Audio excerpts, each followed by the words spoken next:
Comment traiter et guérir l'épilepsie? L'épilepsie est un trouble du système nerveux central, trouble neurologique, dans lequel l'activité des cellules nerveuses dans le cerveau est perturbée, ce qui provoque des convulsions ou des périodes de comportement inhabituels, de sensations et parfois la perte de conscience. Symptômes épileptiques peuvent varier considérablement. Certaines personnes atteintes d'épilepsie simplement regarder dans le vide pendant quelques secondes lors d'une saisie, tandis que d'autres se contractent de façon répétée leurs bras ou les jambes. Environ 1 personne sur 26 aux États-Unis développeront un trouble épileptique. Près de 10% des personnes peut avoir une seule crise non provoquée. Cependant, une seule crise ne signifie pas que vous avez l'épilepsie. Au moins 2 crises non provoquées sont généralement nécessaires pour un diagnostic d'épilepsie. Même les crises légères peuvent nécessiter un traitement, car ils peuvent être dangereux pendant des activités telles que la conduite ou la natation. Le traitement avec des médicaments ou parfois une intervention chirurgicale peut contrôler les crises pour environ 80% des personnes atteintes d'épilepsie. Certains enfants atteints d'épilepsie peuvent également dépasser leurs conditions avec l'âge. Symptômes. Parce que l'épilepsie est causée par une activité anormale dans les cellules du cerveau, des convulsions peuvent affecter tout processus coordonne votre cerveau. Signes et symptômes épileptiques peuvent inclure confusion temporaire, un sort fixant, mouvement saccadé incontrôlable des bras et des jambes, perte de conscience ou de conscience. Symptômes psychiques. Les symptômes varient selon le type de saisie. Dans la plupart des cas, une personne souffrant d'épilepsie aura tendance à avoir à chaque fois le même type de saisie, de sorte que les symptômes seront semblables d'épisode en épisode.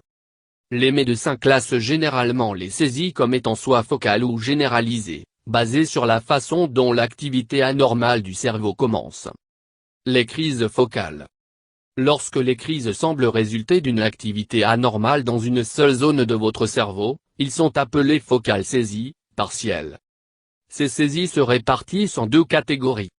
Les crises focales sans perte de conscience, crise partielle simple. Ces saisies ne provoquent pas de perte de conscience. Ils peuvent modifier les émotions ou changer la façon dont les choses sont, l'odorat, le toucher, le goût ou le son. Ils peuvent également entraîner des secousses involontaires d'une partie du corps, comme un bras ou d'une jambe, et les symptômes sensoriels spontanés tels que des picotements, des étourdissements et des lumières clignotantes. Les saisies de discognitifs focaux, saisies partielles complexes. Ces saisies impliquent un changement ou une perte de conscience ou de conscience. Au cours d'une crise partielle complexe, vous pouvez regarder dans l'espace et ne pas répondre normalement à votre environnement ou effectuer des mouvements répétitifs, tels que le frottement de la main, la mastication, la déglutition ou de marcher dans les cercles. Les symptômes de crise focale peuvent être confondus avec d'autres troubles neurologiques, tels que la migraine, la narcolepsie ou d'une maladie mentale. Un examen et des tests approfondis sont nécessaires pour distinguer l'épilepsie d'autres troubles.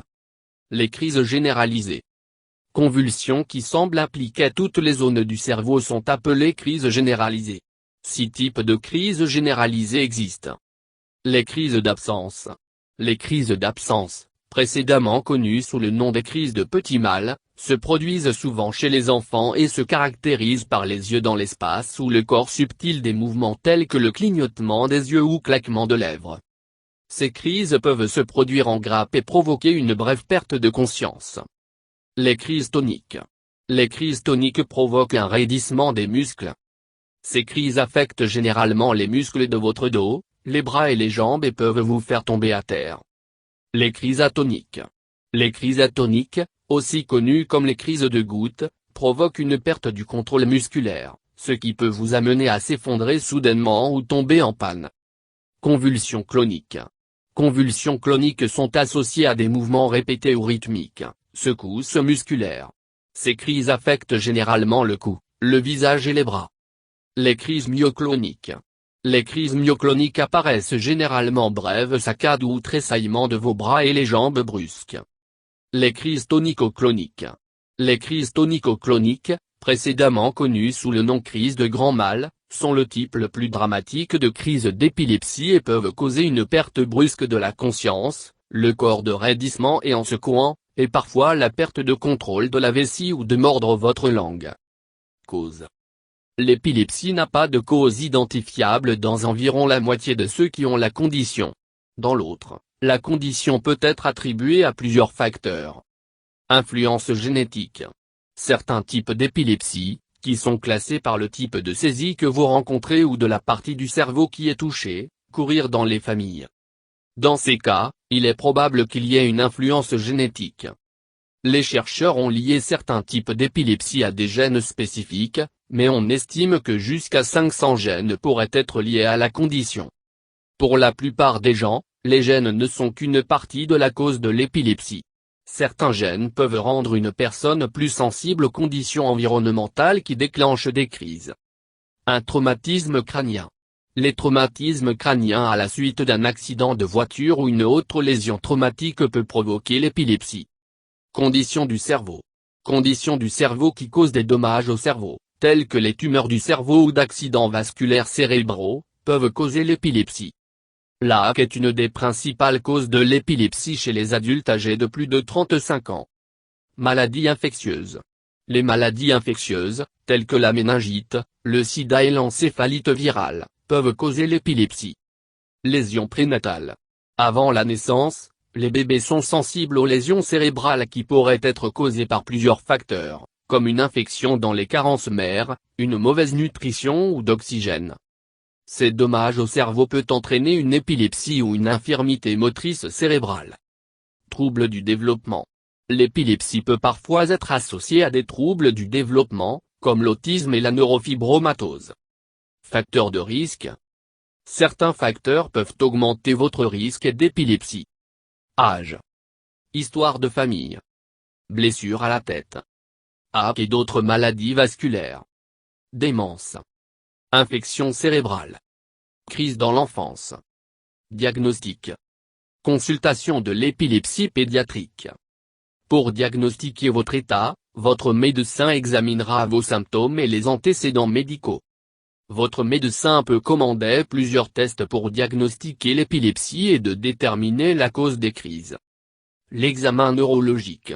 Votre médecin peut tester votre comportement, les capacités motrices, la fonction mentale et d'autres domaines pour diagnostiquer votre état et de déterminer le type d'épilepsie que vous pourriez avoir. Des analyses de sang. Votre médecin peut prendre un échantillon de sang pour vérifier les signes d'infection, maladies génétiques ou d'autres conditions qui peuvent être associées à des convulsions. Électroencéphalogramme, EEG. Ceci est le test le plus couramment utilisé pour diagnostiquer l'épilepsie. Dans ce test, les médecins attachent électrodes à votre cuir chevelu avec une substance pâteuse. La tomodensitométrie, TDM. Un scanner utilise les rayons X pour obtenir des images en coupe transversale de votre cerveau. L'imagerie par résonance magnétique, IRM.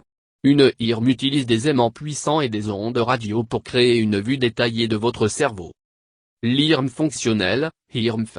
Une IRM fonctionnelle mesure les variations du flux sanguin qui se produisent lorsque des parties spécifiques de votre cerveau travaillent. La tomographie par émission de positons, TEP.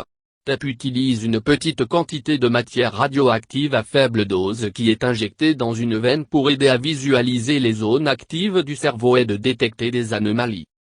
Émission à photons uniques de tomographie assistée par ordinateur, SPE. Ce type de test est utilisé principalement si vous avez une IRM EEG qui n'a pas repéré l'emplacement dans votre cerveau où les crises sont originaires. Les tests neuropsychologiques. Dans ces tests, les médecins évaluent votre pensée, de la mémoire et de la parole compétence. Les résultats des tests aident les médecins à déterminer quels secteurs de votre cerveau sont touchés. Traitement. Des médicaments. La plupart des personnes atteintes d'épilepsie peuvent devenir sans crise en prenant un médicament anti-épileptique, appelé médicament anti-épileptique. D'autres peuvent être en mesure de diminuer la fréquence et l'intensité de leur crise en prenant une combinaison de médicaments. Votre médecin vous conseillera sur le moment opportun pour arrêter de prendre des médicaments. Les médicaments anti-épileptiques peuvent avoir des effets secondaires. Les effets secondaires légers comprennent fatigue, vertige, gain de poids, la perte de densité osseuse, Éruption cutanée. La perte de coordination. Problème d'élocution. Mémoire et la pensée des problèmes. Plus grave, mais des effets secondaires rares comprennent. Dépression. Pensée et comportement suicidaire. Une éruption cutanée sévère. Inflammation de certains organes, tels que le foie. Chirurgie. Chirurgie de l'épilepsie. La chirurgie est le plus souvent effectuée lorsque les tests montrent que vos saisies proviennent dans une petite zone bien définie de votre cerveau qui ne gêne pas les fonctions vitales telles que la parole, la langue, la fonction motrice, visuelle ou auditive. En chirurgie, votre médecin enlève la zone de votre cerveau qui est à l'origine des crises. Thérapie. La stimulation du nerf vague. Dans la stimulation du nerf vague, les médecins implantent un appareil appelé stimulateur du nerf vague sous la peau de votre poitrine, semblable à un stimulateur cardiaque. Régime cétogène. Certains enfants atteints d'épilepsie ont été en mesure de réduire leur crise en suivant un régime strict qui est riche en graisse et pauvre en hydrates de carbone. Pacemaker pour l'épilepsie. En outre, de nouvelles techniques chirurgicales minimalement invasives, telles que l'ablation laser guidée par IRM, sont prometteurs à réduire les saisies avec moins de risques que la chirurgie du cerveau ouverte traditionnelle pour l'épilepsie.